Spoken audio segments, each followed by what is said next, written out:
Good evening all of you. कैसे हैं आप सभी? मैं माधुरी वेलकम करती हूं आप सभी का इस बीएनएस की सीरीज में। आज हम बीएनएस का चैप्टर 11 पढ़ने वाले हैं, सेक्शन नंबर 189 से। इसका मतलब इससे पहले हमने सेक्शन 1 से लेके 188 तक पूरा यूट्यूब पे कवर कर दिया है। जब भी अगर मैंने सेक्शन 1 से लेके यहाँ तक अगर आपको यूट्यूब पे पूरा डायरेक्ट फोकस करके आपको चीजें कवर करवाई है, मैंने आपसे एक चीज कही थी कि जितने भी स्टूडेंट्स आप सभी बीएनएस की सीरीज देख रहे हो, आपको सिर्फ एक काम करना है, लाइक करना है और कमेंट्स करना है। देखो सेक्शन 189 कहता है अनलॉफुल असेंबली के बारे में। देखो इस अनलॉफुल असेंबली में आईपीसी के बहुत सारे सेक्शंस को कवर किया गया है। लास्ट में मैं आपको एक इस डायग्राम के थ्रू सारी चीजें बताने वाली हूँ कि हर एक सबसेक्शन क्या डील कर रहा है और उसमें क्या पनिशमेंट बताई गई है या अनलॉफुल असेंबली का क्या मतलब है। ये सारी चीजें हम वीडियो के एंड में पढ़ेंगे, क्योंकि शॉर्टकट हमारे लिए तभी काम आता है जब हमने उसको पूरा डिटेल से पढ़ रखा है। देखो सबसे पहले हमें कहा सबसेक्शन 1, 5 या अधिक व्यक्तियों का जमाव। देखो क्या कहा, अनलॉफुल असेंबली में कम से कम कितने पर्सन चाहिए? प्री का क्वेश्चन आता है, मिनिमम 5%। मिनिमम 5% होने चाहिए, मैक्सिमम 5 से अधिक कितने भी हो सकते हैं। अगर 5 या अधिक व्यक्तियों का विधि विरुद्ध जमाव के रूप में नाम निर्दिष्ट है यदि उन व्यक्तियों का जिनमें जमाव गठित होता है सामान्य उद्देश्य हो। अब यहाँ पर दो चीजें हमें क्लियर होती है कि अनलॉफुल असेंबली में मिनिमम कितने पर्सन चाहिए?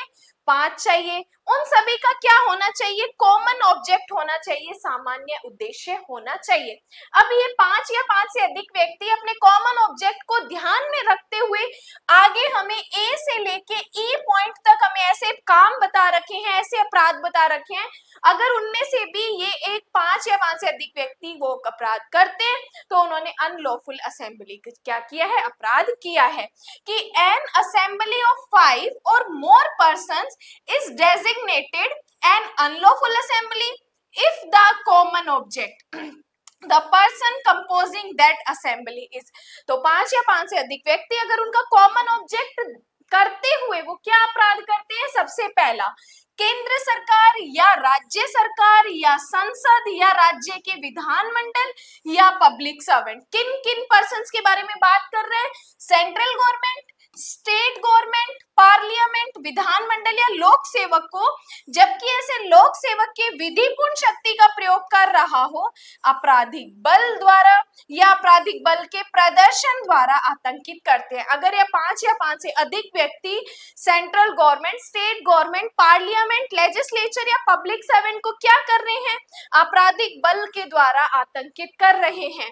कि to ओवरवे bye criminal force or show of criminal force the central government, any state government और parliament or the legislature of any state or any public servant in the exercise of the lawful power of such public servant। जब वो अपनी ऐसी शक्तियों का प्रयोग कर रहे हैं तब आपराधिक बल का यूज करके उन्हें आतंकित कर रहे हो या किसी विधि के या विधिक कार्यवाही के निष्पादन का प्रतिरोध कर रहे हो, किसी लीगल प्रोसीजर को होने ही नहीं दे रहे हो, उसको रोकने की कोशिश कर रहे हो। To resist the execution of any law और एनी लीगल प्रोसेस, उस लीगल प्रोसेस को आप क्या कर रहे हो? प्रतिरोध कर रहे हो, रेसिस्ट कर रहे हो। या थर्ड कहते हैं किसी रिस्टी आपराधिक अत्याचार या अन्य अपराध को करते हो, या आप क्या कर रहे हो? मिसचीफ का अपराध कर रहे हो या आपराधिक अत्याचार का अपराध कर रहे हो। टू कमिट एनी मिसचीफ और क्रिमिनल ट्रेसपास। मिसचीफ का मतलब होता है कोई प्रॉपर्टी, कोई चीज को खराब करना, या क्रिमिनल ट्रेसपास का ऑफेंस करते हो। या फोर्थ कहता है किसी व्यक्ति पर आपराधिक बल द्वारा या आपराधिक बल के प्रदर्शन द्वारा किसी प्रॉपर्टी को कब्जे में लेते हो या प्राप्त करते हो, या किसी व्यक्ति को किसी मारक के अधिकार के उपभोग से, जल के उपभोग करने के अधिकार से या अन्य अमूर्त अधिकार से जिसका वह कब्जा रखता है, उपभोग करता है या वंचित करता है, या अधिकार या अनुमित अधिकार को प्रवर्तित करता है। या आप क्या कर रहे हो? ऐसे पर्सन को जिसकी उसकी खुद की प्रॉपर्टी है उसको कब्जे में ले रहे हो, उसको अपनी प्रॉपर्टी को यूज नहीं करने दे रहे हो, उसको उस पानी का यूज नहीं करने दे रहे हो। या by means of criminal force or show of criminal force to any person to take or obtain possession of any property or to deprive any person to the enjoyment of a right of way or the use of water or other incorporeal right of which he in his possession or enjoyment or to enforce any right to suppose right. तो आप उसके ही right को क्या कर रहे हो, आपराधिक बल का प्रयोग करके उसकी प्रॉपर्टी को कब्जे में ले रहे हो और उसके राइट को उसको यूज नहीं करने दे रहे हो। और फिफ्थ कहता है आपराधिक बल द्वारा, आपराधिक बल के प्रदर्शन द्वारा या किसी व्यक्ति को वह करने के लिए जिसे करने के लिए वैध रूप से आबद्ध नहीं है या उसका लोप करने के लिए जिसे करने का वह वैध रूप से हकदारों विवश करता है। मतलब उस पर्सन से आप वो काम करवा रहे हो जो काम करने के लिए वो एंटाइटल ही नहीं है, लोक विधि के रूप में वो काम करने के लिए हकदार ही नहीं है, वो काम अगर आप उससे जबरदस्ती करवाते हो by means of criminal force or show of criminal force to compel any person to do what he is not legally bound to do or to omit to what he is legally entitled to do। तो जो काम करने के लिए वो हकदार नहीं है वो काम करने के लिए आप उसे बोलते हो, और जिस काम को करने के लिए उसे कहा गया है उस काम से करने को आप उसे रोकते हो। तो ये 5 या 5 से अधिक व्यक्ति किसके लिए लायबल होते हैं, अनलॉफुल असेंबली के लिए लायबल होते हैं। अब ये सारे 5 पॉइंट जब अपने लास्ट में मैं आपको बताऊंगी कि शॉर्ट में आप इनको की पॉइंट से कैसे याद रखो। देन एक्सप्लेनेशन कहते हैं कोई जमाव जो इकट्ठा होते समय विधि के विरुद्ध नहीं था लेकिन बाद में विधि विरुद्ध जमाव बन सकता है। मतलब स्टार्टिंग में 5 या 5 से अधिक व्यक्ति खड़े थे, उनका ऐसा कोई कॉमन ऑब्जेक्ट नहीं था, उस टाइम ऐसा कोई जमाव अनलॉफुल नहीं था, लेकिन बाद में किसी रीजन से वो अनलॉफुल हो सकता है। तो आप ये अपना डिफेंस नहीं ले सकते कि स्टार्टिंग में ये जमाव अनलॉफुल नहीं था, तो भले ही स्टार्टिंग में अनलॉफुल हो या नहीं हो, बाद में अनलॉफुल होता है तब भी हम आपको liable ठहराएंगे। An assembly which was not unlawful when it assembled may subsequently become an unlawful assembly। तो बाद में अगर वो अनलॉफुल होती है तब भी हम उसको क्या करेंगे, लायबल ठहराएंगे। अब देखो सबसेक्शन 2, सबसेक्शन 2 हमें पनिशमेंट बताता है कि जो कोई उन तथ्यों से परिचित होते हुए जो किसी जमाव को विधि विरुद्ध जमाव बनाते हैं उस जमाव में जानबूझकर सम्मिलित होते हैं। तो आप हेडिंग लगा सकते हो कि जमाव में जानबूझकर सम्मिलित होना जबकि आपको पता है कि ऐसा जमाव अनलॉफुल है या उसमें बना रहता है, तब यह कहा जाता है कि वह विधि विरुद्ध जमाव का सदस्य है। तब ये माना जाएगा कि अगर आप जानबूझ के आपको पता है कि ये जमाव अनलॉफुल है, उसमें आप सम्मिलित होते हो, तो आप भी उसी जमाव के मेंबर समझे जाओगे। और ऐसा सदस्य दोनों में से किसी भांति के कारावास से जिसकी अवधि 6 मंथ तक हो सकेगी या जुर्माने से या दोनों से लायबल ठहराया जाएगा। तो अगर आप किसी जमाव में जानबूझ के शामिल होते हो तो आप उस जमाव के मेंबर माने जाओगे और आपको कितनी पनिशमेंट, 6 मंथ या जुर्माना या दोनों से आपको लायबल ठहराया जाएगा। Whoever being aware of facts which render any assembly an unlawful assembly intentionally join that assembly or continuous in it is said to be a member of an unlawful assembly। अगर आप जानबूझ के intentionally उसमें जुड़ते हो तब आपको माना जाएगा कि आप उसी अनलॉफुल असेंबली के मेंबर हो। And such member shall be punished with imprisonment for either description for a term which may extend to 6 months or with fine or with both। तो आपको 6 महीने का कारावास या जुर्माना या दोनों से आपको पनिश किया जाएगा। देन सबसेक्शन 3, सबसेक्शन 3 कहता है कि जो कोई किसी विधि विरुद्ध जमाव में यह जानते हुए कि विधि विरुद्ध जमाव को बिखर जाने का समादेश दिया गया है, तो हेडिंग लगा सकते हो किसी जमाव को बिखर जाने का आदेश देने के बावजूद भी उस जमाव में शामिल रहना विहित रीति से दिया गया है, सम्मिलित होगा तो वह दोनों में से किसी भांति के कारावास से जिसकी अवधि 2 वर्ष तक हो सकेगी या जुर्माने से या दोनों से दंडित किया जाएगा। मतलब जब एक बार किसी अनलॉफुल असेंबली को बिखर जाने का ऑर्डर दे दिया है उसके बाद भी आप उसमें बने रहते हो तब हम आपको 2 साल तक का कारावास या जुर्माना या हम आपको दोनों से पनिश कर सकते हैं। Whoever joins or continuous an unlawful assembly, knowing that such unlawful assembly has been commanded in the manner prescribed by law to disperse, उसको disperse करने का, बिखर जाने का order दे दिया है, फिर भी बने रहते हो तो shall be punished with imprisonment of either description for a term which may extend to 2 years or with fine or with both से पनिश किया जाएगा।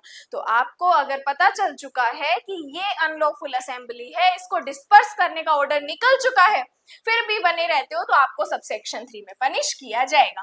देन सबसेक्शन 4, अब उस अनलॉफुल असेंबली में आप क्या करते हो, डेडली वेपन लेकर जाते हो, आयुध लेकर जाते हो, तब आपको पनिश किया जाएगा सबसेक्शन 4 में। सबसेक्शन 3 में कब, जब बिखर जाने का ऑर्डर दे दिया उसके बाद भी बने रहते हो। सबसेक्शन 4 में अगर आप उस अनलॉफुल असेंबली में वेपन लेके जाते हो, आयुध लेके जाते हो, तो सबसेक्शन 4 में पनिश किया जाएगा कि जो कोई किसी घातक आयुध से या ऐसी चीज से जिससे आक्रामक आयुध के रूप में उपयोग किए जाने पर मृत्यु होना संभाव्य है, ऐसा वेपन जिससे किसी पर्सन की डेथ कोज हो सकती है, सज्जित होते हुए किसी विधि विरुद्ध जमाव का सदस्य होगा तो दोनों में से किसी भांति की कारावासी जिसकी अवधि 2 वर्ष या जुर्माना या दोनों से दंडित किया जाएगा। तो अगर आप डेडली वेपन लेके जाते हो जिससे किसी पर्सन की डेथ भी हो सकती है तो हम आपको 2 ईयर तक की पनिशमेंट देंगे।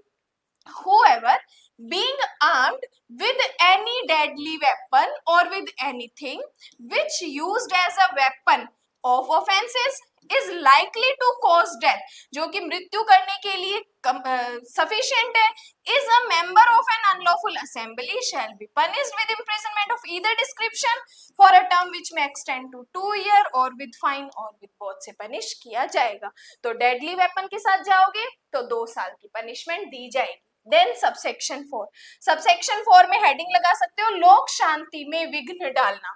क्या कहा सबसेक्शन 5 में, लोक शांति में विघ्न डालना, जब 5 या अधिक व्यक्ति किसी जमाव में जिसमें लोक शांति में विघ्न कारित होना संभाव्य है, ऐसे जमाव को बिखर जाने का ऑर्डर विधि पूर्वक दे दिए जाने पर जानते हुए सम्मिलित होगा या बना रहेगा तो उसको कितनी पनिशमेंट मिलेगी, 6 मंथ तक कारावास या जुर्माना या दोनों से पनिश किया जाएगा। जब आपको पता है कि इस जमाव को डिस्पर्स होने का ऑर्डर दे दिया है और इसमें लोक शांति में विघ्न कारित होना संभाव्य है, तब भी आप बने रहते हो तो 6 मंथ या जुर्माना या दोनों। Whoever knowingly joins or continues in any assembly of 5 or more persons likely to cause a disturbance of the public peace after such assembly has been lawfully commanded to disperse shall be punished with either description which may extend to 6 months or with fine or with both से उसको punish किया जाएगा।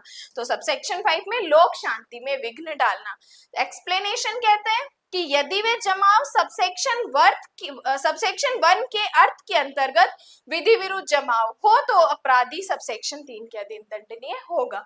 तो जब आपको लगता है कि सबसेक्शन 1 के अधीन वो जमाव है, वो काम करने वाला है, तब उसको सबसेक्शन 3 में पनिश करेंगे।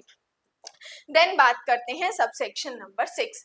सबसेक्शन नंबर 6 में आप हेडिंग लगा सकते हो कि जमाव का सदस्य बनाने के लिए व्यक्तियों को भाड़े पर लाना, कि जो कोई किसी व्यक्ति को किसी विधि विरुद्ध जमाव में सम्मिलित होने या उसका सदस्य बनाने के लिए भाड़े पर लेगा। अब पर्सन्स को जमाव में ऐड करने के लिए क्या कर रहे हो, किराए पर लेके आ रहे हो, या वचनबद्ध या नियोजित करेगा, या भाड़े पर लिए जाने या वचनबद्ध या नियोजित करने का संप्रवर्तन करेगा या मौनानुकूलता बना रहेगा, तब ऐसे विधि विरुद्ध जमाव के सदस्य के रूप में ऐसे व्यक्ति द्वारा ऐसे विधि विरुद्ध जमाव के सदस्य के नाते भाड़े पर लेने के लिए उसे उसी रीति से दंडित किया जाएगा मानो वैसे विधि विरुद्ध जमाव का सदस्य रहा है। जब आप किसी पर्सन को किराए पर लेके आते हो, भाड़े पर लेके आते हो, तो क्या माना जाता है कि वह ऐसे ही विधि विरुद्ध जमाव का सदस्य है और उसे उसी अपराध के लिए दंडित किया जाएगा। तो सबसेक्शन 5-6 को आप शॉर्ट में लिख सकते हो। देन सबसेक्शन 7, सबसेक्शन 7 कहते हैं जो कोई किसी विधि विरुद्ध जमाव के सदस्यों के लिए किसी घर, उसके अधिभोग या प्रभार के अधीन किसी परिसर में संश्रय, आश्रय या जमाव करता है, तो इसमें हेडिंग लगा दो सबसेक्शन 7 में विधि विरुद्ध जमाव के सदस्यों को संश्रय या आश्रय देना। तब ये जानते हुए कि ऐसा पर्सन विधि विरुद्ध जमाव का मेंबर है, भाड़े पर लिया गया है, नियोजित किया गया है, तब ऐसे पर्सन को 6 मंथ तक कारावास या जुर्माने से या दोनों से पनिश किया जाएगा। तो अगर आप भाड़े पर लेने के बाद उसे क्या कर रहे हो, रहने के लिए जगह भी प्रोवाइड कर रहे हो, तो आपको 6 मंथ का कारावास या जुर्माने से liable ठहराएंगे। Whoever harbors, receives, assemble in any house or premises in his occupation or charge or under his control any person knowing that such person have been hired, engaged or employed or are about to be hired, engaged or employed to join, become members of an unlawful assembly shall be punished with either description which may extend to 6 months or with fine or with both। से उसको punish किया जाएगा। तो भाड़े पर लेने के बाद अगर उसको घर में जगह देते हो तब आपको सबसेक्शन 7 में पनिश किया जाएगा। देन बात करते हैं सबसेक्शन 8। सबसेक्शन 8 में आप हेडिंग लगा सकते हो कि सबसेक्शन 1 में किए गए कार्यों में सहायता करना। सबसेक्शन 1 में किए गए कार्यों में सहायता करना। जो कोई सबसेक्शन 1 में विनिर्दिष्ट किन्हीं कृत्यों को करता है, करने में सहायता करता है, भाड़े पर नियोजन पर किए जाने का प्रयास करता है, प्रस्ताव करता है, तब उसे कितनी पनिशमेंट, 6 मंथ तक कारावास या जुर्माना या दोनों से पनिश किया जाएगा। तब हम उसको 6 मंथ का कारावास या जुर्माना या दोनों से पनिश करेंगे। देन बात करते हैं सबसेक्शन नंबर 9। सबसेक्शन 9 कहते हैं जो कोई सबसेक्शन 8 में निर्दिष्ट इस प्रकार नियोजित भाड़े पर होने के नाते आयुध के साथ जाता है। तो सबसेक्शन 8 में जब हमने आपको हायर किया, अपॉइंट किया, तब आप अगर आयुध के साथ जाते हो, तब घातक आयुध से सज्जित होकर जाते हो जिससे मृत्यु करने की संभाव्यता है, तब आपको कितनी पनिशमेंट, 2 वर्ष तक कारावास या जुर्माना या दोनों से आपको पनिश किया जाएगा। कि whoever being so engaged, hired, referred in subsection 8 goes armed, engaged, offers to do armed with any deadly weapon or with anything which used as a weapon of offense is likely to cause death shall be punished with imprisonment of either description for a term which may extend to 2 years or with fine or with both। से उसको punish किया जाएगा। तो subsection 9 कहते हैं subsection 8 के according अगर आप जाते हो और डेडली वेपन के साथ जाते हो तब हम आपको पनिश करेंगे। तो ये सेक्शन 189 में हमने टोटल 9 सबसेक्शंस पढ़े हैं। अब इसका 189 का जो है अपने आगे डिस्कस करते हैं एक चार्ट, उससे पहले एक इसके साथ का सेक्शन रीड करते हैं। 190 विधि विरुद्ध जमाव का प्रत्येक सदस्य सामान्य उद्देश्य को अग्रसर करने के लिए किए अपराध का दोषी होगा। यदि विधि विरुद्ध जमाव के किसी सदस्य द्वारा उस जमाव के सामान्य उद्देश्य को अग्रसर करने में अपराध किया जाता है या कोई ऐसा अपराध किया जाता है जिसका किया जाना उस जमाव के सदस्य उस उद्देश्य को अग्रसर करने में संभाव्य जानते थे, तो प्रत्येक व्यक्ति जो उस अपराध के किए जाने के समय जमाव का सदस्य है उस अपराध का दोषी माना जाएगा।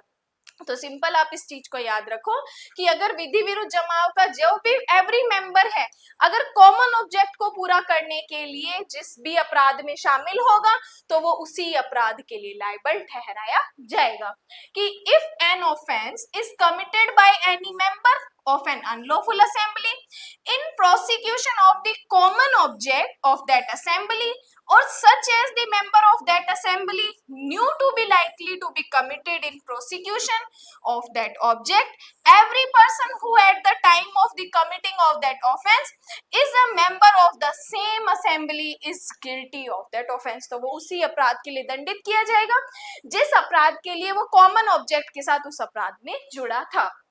तो ये दो सेक्शंस 189 और 190 दोनों को मिला के एक मेंस का क्वेश्चन आ सकता है। अब देखो अपने डिस्कस करते हैं हमारा आज का टॉपिक 189 जो हमने डील किया अनलॉफुल असेंबली के बारे में, जिसमें सबसेक्शन 1 ने हमें बताया कि अगर 5 या 5 से अधिक व्यक्ति, क्या कहा, अगर 5 या 5 से अधिक व्यक्ति 5 या 5 से अधिक व्यक्ति अपने कॉमन ऑब्जेक्ट को ध्यान में रखकर ये 5 काम करते हैं। कौन से वाले 5 काम? कि गवर्नमेंट, चाहे सेंट्रल गवर्नमेंट हो, स्टेट गवर्नमेंट हो, पार्लियामेंट को या किसी राज्य के विधानमंडल को या पब्लिक सर्वेंट को क्या करते हैं, आपराधिक बल का प्रयोग करके आतंकित करते हैं या विधि की प्रक्रिया का प्रतिरोध करते हैं, उसको पूरा नहीं होने देते, रिष्ट या आपराधिक अत्याचार का अपराध करते हैं, संपत्ति को कब्जे में लेते हैं या व्यक्ति को कोई कार्य करने में विघ्न डालते हैं। तो इनमें से कोई भी एक काम अगर 5 या 5 से अधिक व्यक्ति अपने कॉमन ऑब्जेक्ट को ध्यान में रखते हुए करते हैं तो ये समझा जाता है कि उन्होंने अनलॉफुल असेंबली की है। सबसेक्शन 2 कहते हैं कि जो विधि विरुद्ध जमाव में सम्मिलित होता है तो वो पहली बात तो मेंबर कहलाता है उस अनलॉफुल असेंबली का, और दूसरी बात उसे 6 महीने का कारावास या जुर्माना या दोनों से पनिश किया जाता है, या उसे दोनों से पनिश किया जाता है। उसके बाद बात करते हैं सबसेक्शन नंबर 3। जब अनलॉफुल असेंबली को बिखर जाने का ऑर्डर दे दिया उसके बाद भी आप उसमें बने रहते हो तब हम आपको 2 साल का कारावास या जुर्माना या दोनों से पनिश करेंगे। उसके बाद सबसेक्शन 4 कहते हैं कि अगर उस अनलॉफुल असेंबली में आप घातक आयु डेडली वेपन लेके जा रहे हो तब हम आपको 2 साल का कारावास या जुर्माना या दोनों से हम आपको पनिश करेंगे। उसके बाद सबसेक्शन 5 कहते हैं कि जब आप अनलॉफुल असेंबली का मेंबर बनते हो उसमें जुड़े रहते हो जबकि अब उसको बिखर जाने का ऑर्डर दे दिया है फिर भी आप उसमें विघ्न कारित करते हो पब्लिक पीस में, तब हम आपको 6 महीने का कारावास या जुर्माना या दोनों से हम आपको पनिश करेंगे। उसके बाद बात करते हैं सबसेक्शन नंबर 6, 7, 8, 9 का। 6 कहता है कि अगर आप अनलॉफुल असेंबली का मेंबर बनने के लिए लोगों को किराए पर लाते हो, भाड़े पर लाते हो और वो पर्सन अपराध करता है तो ये समझा जाएगा कि मानो वह उसी ने अपराध किया है। सबसेक्शन 7 कहते हैं कि विधि विरुद्ध जमाव के सदस्य को अगर आप हार्बरिंग करते हो, संश्रय देते हो, रहने की जगह देते हो तब आपको 6 महीने का कारावास या जुर्माना या दोनों से आपको लायबल ठहराया जाएगा। सबसेक्शन 8 कहता है कि सबसेक्शन 1 के कार्यों को करने में अगर आप सहायता करते हो तो 6 महीने का कारावास या जुर्माना या दोनों से आपको पनिश किया जाएगा। उसके बाद सबसेक्शन 9 कहते हैं कि अगर भाड़े पर लाने वाला व्यक्ति आयु 2 के साथ आता है तब हम आपको 2 महीने का कारावास या जुर्माना या दोनों से हम आपको दंडित ठहराएंगे। तो ये सेक्शन सबसेक्शन 1 से लेके सबसेक्शन 9 तक के जो मैंने आपको पॉइंट्स बताए इसी तरीके से आप अपने नोट्स में इनको लिख सकते हो। अब जैसे मैंने नोट्स बताए हैं शॉर्ट नोट्स वैसे ही आप अपने जब पूरा एक बार सेक्शन 189 लिख लिया उसके बाद अपने नोट्स में अलग से शॉर्ट नोट्स बना के आप इस डायग्राम को बना सकते हो। तो आज हमने अनलॉफुल असेंबली के बारे में पढ़ा, उसके बाद नेक्स्ट क्लास में हम पढ़ेंगे बलवे के बारे में और उसके बाद हम पढ़ेंगे दंगा क्या होता है। इसके अलावा एमडी लॉ क्लासेस पे एक सीरीज स्टार्ट की जा रही है जो कि डिफरेंसेस की सीरीज होगी, मतलब हर एक मेजर एक्ट में जो डिफरेंसेस आते हैं, लाइक अगर मैं बात करूं आपराधिक मानववध, हत्या, इन दोनों में क्या अंतर है तो उसका मेंस का क्वेश्चन आता है। प्लस अगर मैं बात करूं बलवा या दंगा क्या होता है, इनमें क्या डिफरेंस है तो उसकी बात करेंगे। तो ये एक अलग से सीरीज बहुत जल्दी एमडी लॉ क्लासेस पे लॉन्च होने वाली है जो कि मैम यूट्यूब पे लॉन्च होगी। कब होगी, उसके क्या चार्जेस रहेंगे वो आपको जल्दी अपडेट कर दिया जाएगा। और आज की बात आपको याद है, अगर जो भी स्टूडेंट इस सीरीज को देख रहे हो फटाफट लाइक और कॉमेंट्स कर देना।